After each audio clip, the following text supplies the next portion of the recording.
Welcome to English with ગૌરવ સોલંકી. આજે આપણે ટ્રાન્સલેશનની day 3 exercise સાથે મળીએ છીએ. તો પહેલું સેન્ટેન્સ છે, નદીઓ પ્રદૂષિત થઈ રહી છે કારણ કે ઔદ્યોગિક કચરો તેમાં ફેંકવામાં આવે છે. તો મેં તમને લાસ્ટ 2 એક્સરસાઇઝમાં સમજાવ્યું હતું કે ટ્રાન્સલેટ કરતી વખતે કે કોઈ પણ ડિસ્ક્રિપ્ટિવ સેન્ટેન્સ લખતી વખતે તમારે સેન્ટેન્સના આધારને પકડવાની હોય છે અને આધાર છે વર્બ. તો અહીંયા જુઓ કે પ્રદૂષિત થઈ રહી છે, નદીઓ પ્રદૂષિત થઈ રહી છે અને કારણ કે ઔદ્યોગિક કચરો તેમાં ફેંકવામાં આવે છે. તો અહીંયા તમને 2 વર્બ દેખાય છે, એક ફેંકવાની એક્શન થઈ રહી છે અને એક પ્રદૂષિત કરવાની એક્શન થઈ રહી છે. તો 2 એક્શન છે. હવે નવો રૂલ કે એવું જરૂરી નથી કે સેન્ટેન્સની અંદર એક જ વર્બ હોય અને એક જ સબ્જેક્ટ હોય. એક સેન્ટેન્સ એક કોમ્પ્લેક્સ પણ હોઈ શકે, એક કરતાં વધારે વર્બ હોઈ શકે, પણ યાદ રાખો કે જેટલા વર્બ હશે ને એટલા સબ્જેક્ટ પણ હશે. સબ્જેક્ટ અને વર્બની જોડી જય વીરુની જોડી જેવું હોય, ક્યારેય વિખાય નહીં. અન્ડરસ્ટુડ? તો ચલો વન બાય વન આ સેન્ટેન્સને આપણે ટ્રાન્સલેટ કરવાની ટ્રાય કરીએ કે નદીઓ પ્રદૂષિત થઈ રહી છે. અને આગળના જે સેશનમાં મેં તમને ફંડા શીખવાડ્યા હતા એ પણ યાદ રાખો. એક ક્વિક રિકેપ કરી લઈએ. ઓકે, તો પહેલાં વર્બ શોધ્યું તમે, પછી જુઓ કે એક્ટિવ છે કે પેસિવ. એક્ટિવ છે કે પેસિવ આ તમારે જોવાનું રહેશે. દેટ મીન્સ કે આ વર્બ સબ્જેક્ટ આ વર્બ કરી રહ્યો છે, આ જે ક્રિયા છે એ સબ્જેક્ટ કરી રહ્યો છે તો એક્ટિવ, અને સબ્જેક્ટ પર આ ક્રિયા થઈ રહી છે તો એને કહેવાય પેસિવ. અન્ડરસ્ટુડ? પછી ટેન્સ જુઓ કે કયા સમયની વાત થઈ રહી છે, કાળ એનો કયો છે, એક્શન શરૂ છે, એક્શન કન્ટિન્યુઅસ છે. ઓકે, એ બધું જ આપણે જોવાનું રહેશે. અને ત્યારબાદ subject verb agreement. Subject verb agreement કે સબ્જેક્ટ તમારો સિંગ્યુલર છે કે પ્લ્યુરલ. સબ્જેક્ટ જો એક વચનમાં છે તો વર્બ ઘણીવાર અલગ હોય છે, સબ્જેક્ટ જ્યારે બહુવચનમાં હોય ત્યારે પણ વર્બ અલગ હોય છે. તો 3 વસ્તુના આધારે તમે વર્બને ચેન્જ કરો છો અને પછી બાકીના કન્સેપ્ટ પ્લેમાં આવે છે. મુખ્ય વાત આ છે, એન્જિનવાળી જે મેં વાત કરીને આ છે, આ તમે એન્જિન બનાવ્યું છે. તો ચલો આ સેન્ટેન્સનો આધાર આપણે બનાવીએ. તો શું છે વર્બ? પ્રદૂષિત થઈ રહી છે. હવે નદીઓ કંઈ પ્રદૂષણ નથી કરી રહી, નદીઓ પ્રદૂષિત થઈ રહી છે એટલે નદી ઉપર પ્રદૂષણની એક્શન થઈ રહી છે, કોઈક એને પ્રદૂષિત કરી રહ્યું છે. અન્ડરસ્ટુડ? તો એ પેસિવ છે. અને પ્રદૂષિત થઈ રહી છે, થઈ રહી ક્રિયા શરૂ છે. ઓકે, તો તમે લખી શકો કે સમથિંગ ઇઝ, અહીંયા નદી છે, ઇઝ બિંગ પોલ્યુટેડ. અન્ડરસ્ટુડ? આ કાળ છે વર્તમાન. આવું કેમ લખ્યું? આ કંઈ નથી, વર્તમાન કાળ છે. આપણે ચાલુ વર્તમાન કાળ જ છે, પણ ચાલુ વર્તમાન કાળનું પેસિવ છે એટલે થોડુંક હટકે લાગે છે. અન્ડરસ્ટુડ? હવે હું એમ કહું કે હું નદીને પ્રદૂષિત કરી રહ્યો છું તો હું લખું કે I am polluting the river. I am polluting the river. પણ નદી પ્રદૂષિત થઈ રહી છે, નદી ઉપર એક્શન થઈ રહી છે, આ જે એક્શન છે ને, તો એને હું પેસિવમાં લખું. તો પેસિવમાં કેવી રીતે લખાય? એમ ઇઝ આર, સબ્જેક્ટ પ્રમાણે એમ ઇઝ આર, પછી બિંગ અને પછી V3 નો ઉપયોગ કરો છો. અન્ડરસ્ટુડ? તો આવી રીતે તમે તમારા વર્બને ઓળખ્યો. હવે સબ્જેક્ટ તો તમને ખબર જ છે કે આ એક્શન કોના પર થઈ રહી છે? આ એક્શન રિવર પર થઈ રહી છે. તો લખો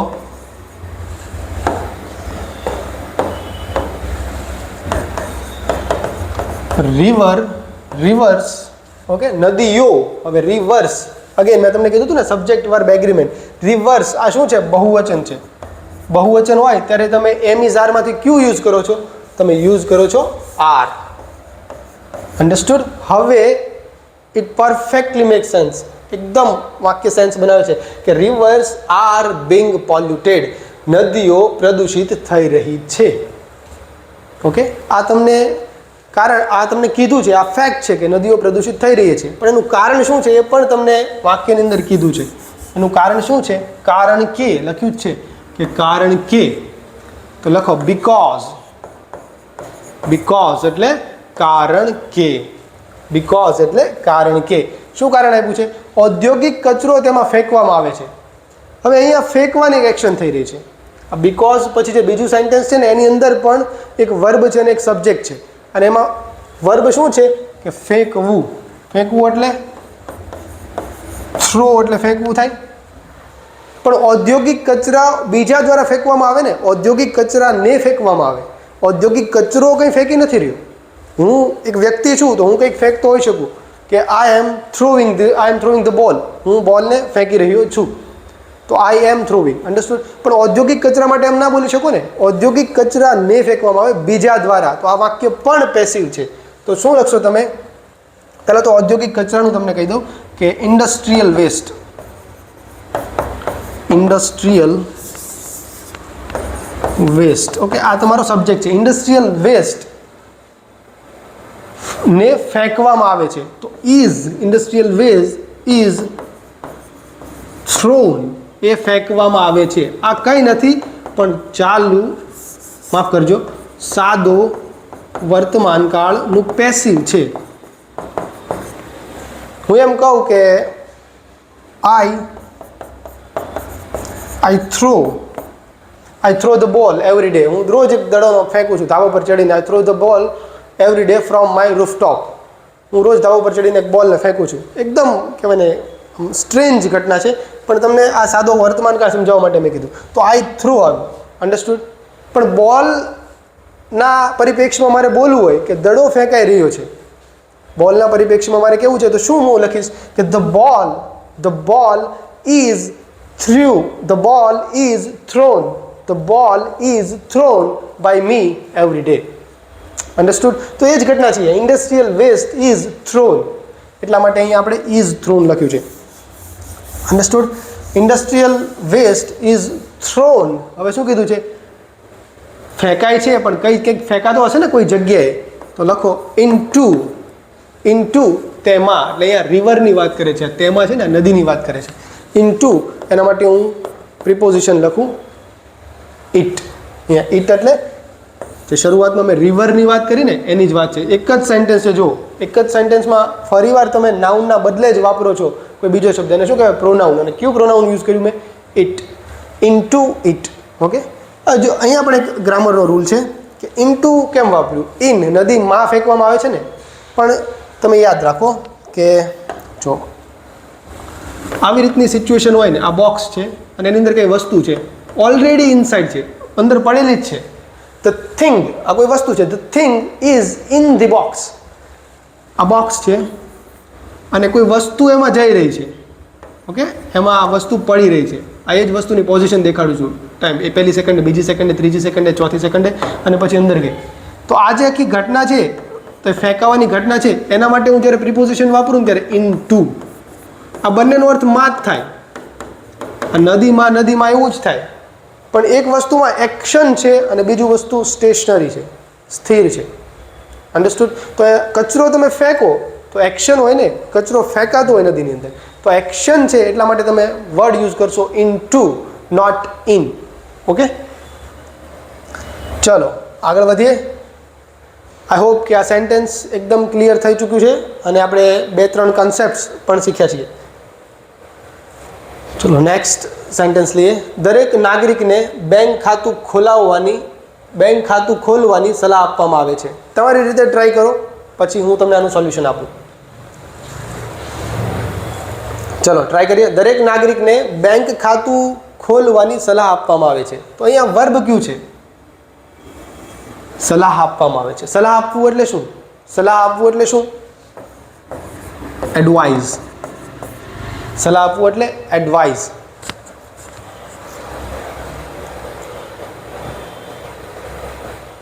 ઓકે, હવે શું કીધું? આ એડવાઇસ છે એ દરેક નાગરિકને આપવામાં આવે છે. આ જે વર્બ છે તમારું, આ વર્બ એ સબ્જેક્ટ પર થાય છે. વર્બ છે એ સબ્જેક્ટ પર ફંક્શન કરે છે, તો એને શું કહેવાય? પેસિવ કહેવાય. અન્ડરસ્ટુડ? પેસિવ છે. અને આ વાક્ય પણ તમે જોઈ શકો છો કે વર્તમાન કાળ છે અને દરેકને સલાહ આપવામાં આવે છે. સામાન્ય છે, તમે કોઈ ઘટના થઈ રહી છે એવું નથી દેખાડતા, કોઈ ઘટના પૂર્ણ છે એવું પણ નથી દેખાડતા, ચાલુ પૂર્ણ છે એવું પણ નથી દેખાડતા. તમે સામાન્ય જસ્ટ નોર્મલ ટોકિંગ કરો છો, તો એ સાદા વર્તમાન કાળમાં જ થાય છે. તો સાદા વર્તમાન કાળમાં પેસિવ, સાદો વર્તમાન કાળ અને પેસિવ છે. તો તમે શું લખશો કે એમ, ઇઝ કે પછી આર, સબ્જેક્ટને અનુરૂપ કોઈ એક મૂકશો, પછી એડવાઇઝડ લખશો. શું લખશો? V3, advised. તમારા વર્બનું V3 લખશો. તો કોને એડવાઇસ આપો છો? તો લખો કે એવરી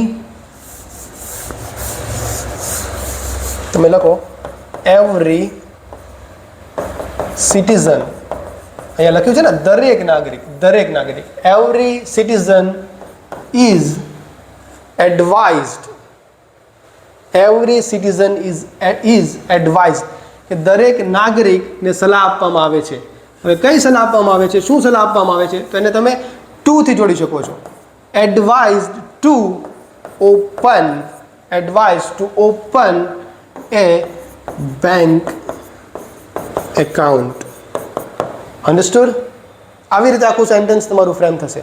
અને યાદ રાખો, એવરી સિટીઝન એટલે દરેક નાગરિક, દરેક નાગરિક એટલે 5 હોય તો 5 એ 5 તમે કાઉન્ટ કરી લીધા, તો બહુવચન લાગે, બહુવચન જેવું લાગે છે, પણ તમારે તમારું જે હેલ્પિંગ વર્બ છે સિંગ્યુલર જ લેવાનું છે. એવરી છે ને હંમેશા સિંગ્યુલર જ ટેક કરે. એનું પણ એક રીઝન છે. એવરીમાં ફોર એક્ઝામ્પલ અહીંયા ક્લાસરૂમ છે, તમે બધા અમારી સામે ક્લાસમાં બેઠા છો અને હું એમ કહું છું કે every student is very important for me. દરેક વિદ્યાર્થી મારા માટે ખૂબ મહત્ત્વ ધરાવે છે. તો ઇઝ લખ્યું મેં. કેમ? કારણ કે એવરી સ્ટુડન્ટ્સ, વાત તો બહુવચન, સોરી, એવરી સ્ટુડન્ટ લાગે છે બહુવચન, કે ક્લાસમાં બધા જેટલા બેઠા છે બધાની વાત થઈ રહી છે, પણ વન એટ એ ટાઈમ. એવરીનો મતલબ શું થાય?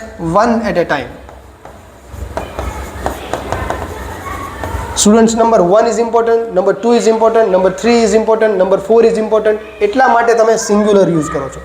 એવરીની સાથે સિંગ્યુલર, એવરી વન, સમવન, આ બધાની સાથે તમે સિંગ્યુલર વર્બનો જ યુઝ કરો છો. એટલા માટે આપણે ઇઝ લખ્યું, આર નહીં. અન્ડરસ્ટુડ?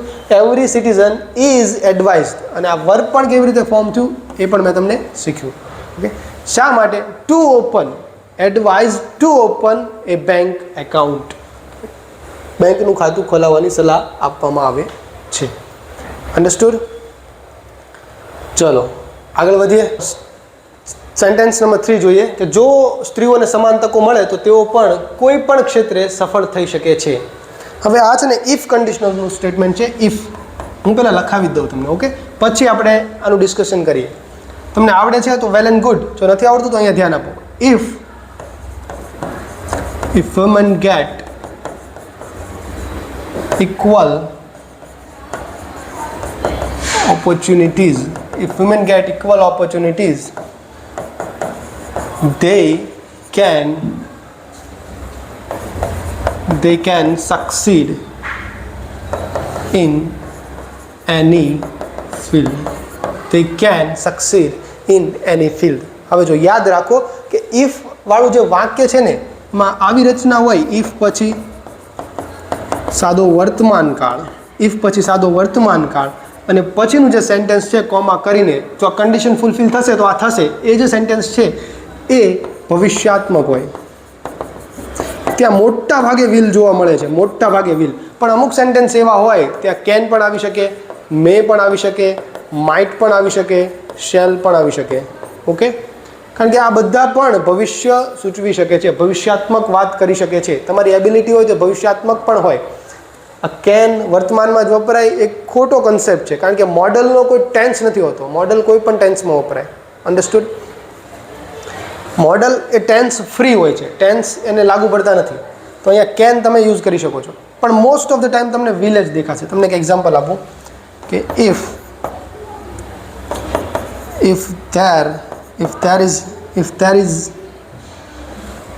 it rains, ચલો જો if it rains, જો વરસાદ આવશે, if it rains તો શું?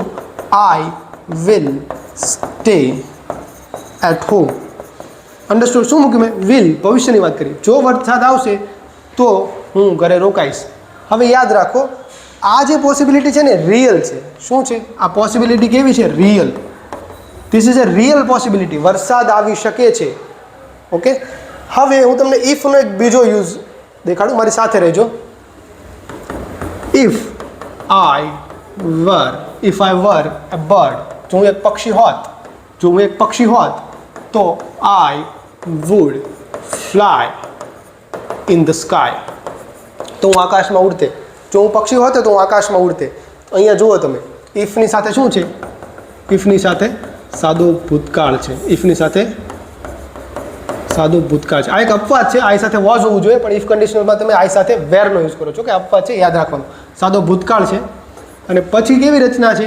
પછી તમે વુડનો યુઝ કરો છો, વુડ પ્લસ V1. વુડ મોડલનો યુઝ કરો છો. આ વુડ શેના માટે વપરાય? ઇમેજનરી સિચ્યુએશન માટે વપરાય. અન્ડરસ્ટુડ? ઇમેજનરી. અને આવી આખી જે રચના છે ઇફની, આ જે રચના છે એ શાના માટે વપરાય? હાઇપોથેટિકલ છે. કેવી? હાઇપોથેટિકલ એટલે ઇમેજનરી. તમે કલ્પના કરો છો, આવું શક્ય નથી. If I were a president of India, જો હું ભારતનો પ્રેસિડેન્ટ હોત તો, એવો પ્રશ્ન પૂછાય છે ને, એસે પૂછાય છે. નાના હતા ત્યારે એસે લખતા કે if I were a president of India dot dot dot, પછી તમારે લખવાનું. તો ને એટલે આઈ વેર લખતા હતા, કારણ કે તમે કલ્પના કરી રહ્યા છો. ઇફ આઈ વેર એ, એક કવિતા પણ આવતી ધોરણ 8માં, તમને યાદ હોય તો, if I were an apple I would grow on a tree, would grow on a tree. Understood? તો આ વપરાય છે હાઇપોથેટિકલ સિચ્યુએશન. હજુ એક ઇફનું હોય છે. ઇફની સાથે જો આવી રીતે હોય, if he had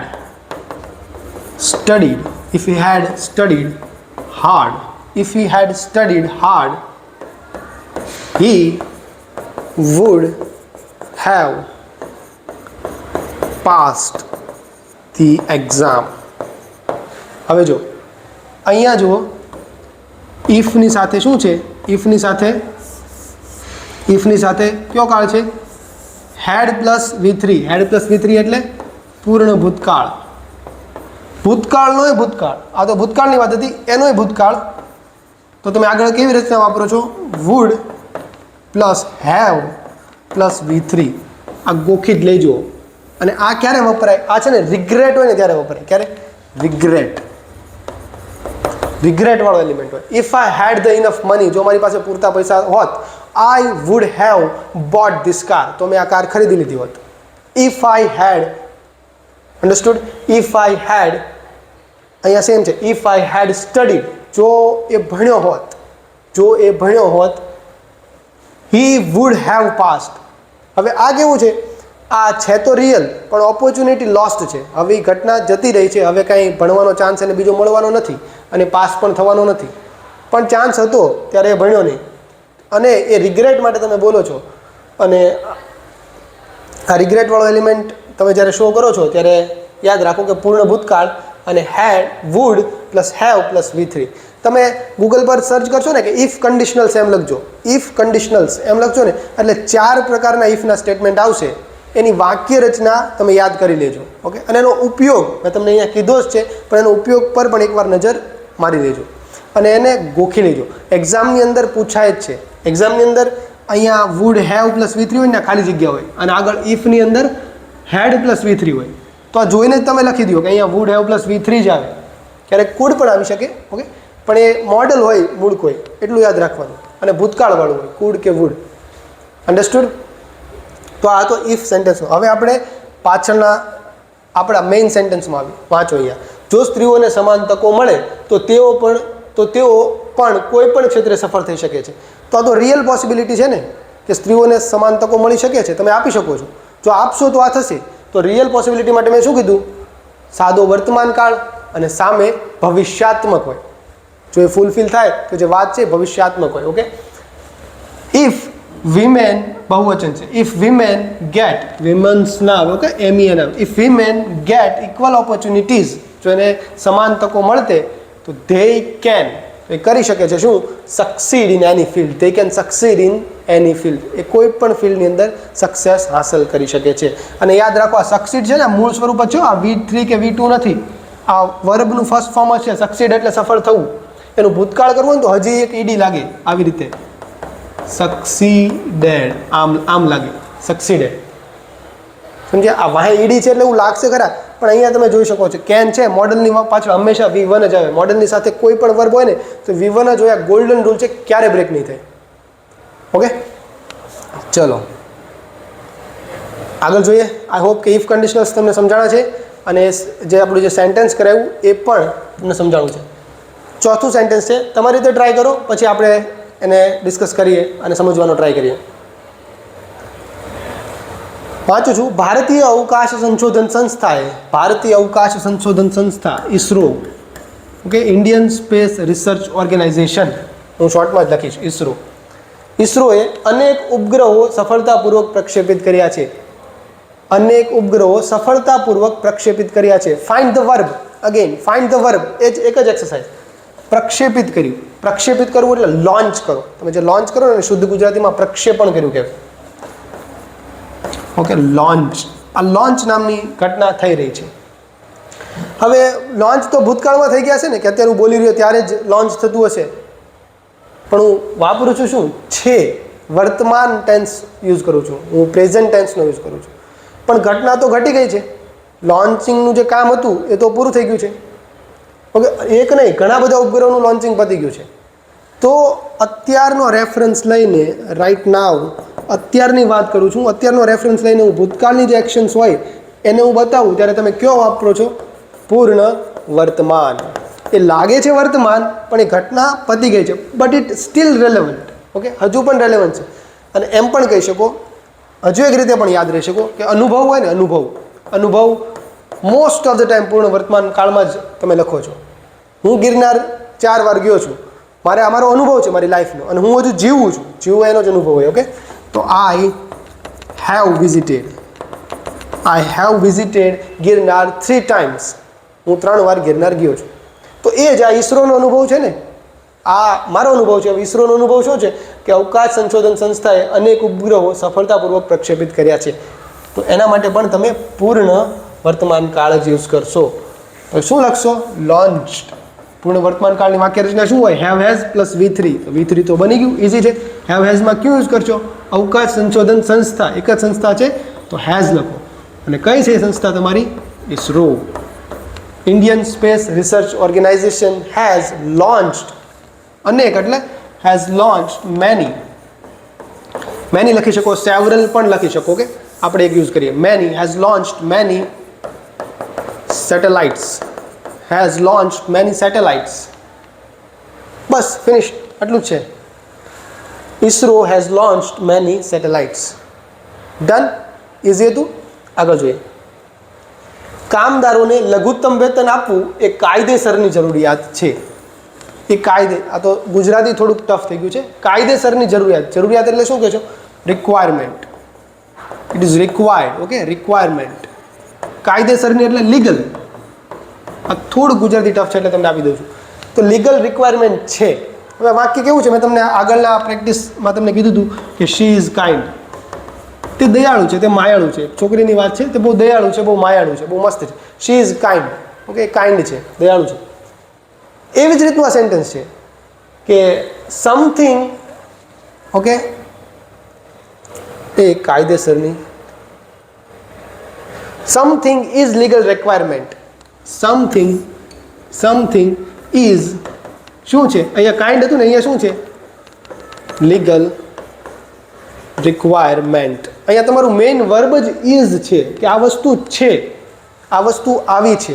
ઓકે, એટલે વર્બને ફાઇન્ડ કરવું થોડુંક ટફ પડે છે જ્યારે આવી રીતનું આવે ને ત્યારે. શી ઇઝ કાઇન્ડમાં તો બહુ ઇઝી હતું, એકદમ સિમ્પલ હતું. નાનું સેન્ટેન્સ છે, તરત મળી જાય. ઇઝ તમારું વર્બ છે અને સ્ટેટ ઓફ બિંગ દેખાડે છે, તે કાઇન્ડ છે. એવું અહીંયા પણ એવું જ છે કે સમથિંગ. તો શું છે અહીંયા સમથિંગ? કામદારોને લઘુત્તમ વેતન આપવું. આ જે વાત છે ને એ તમારો સબ્જેક્ટ બને છે કે કામદારોને લઘુત્તમ વેતન આપવું. એને શું કહેવાય? એને કહેવાય ગિવિંગ. લઘુત્તમ વેતન એટલે મિનિમમ. giving minimum wage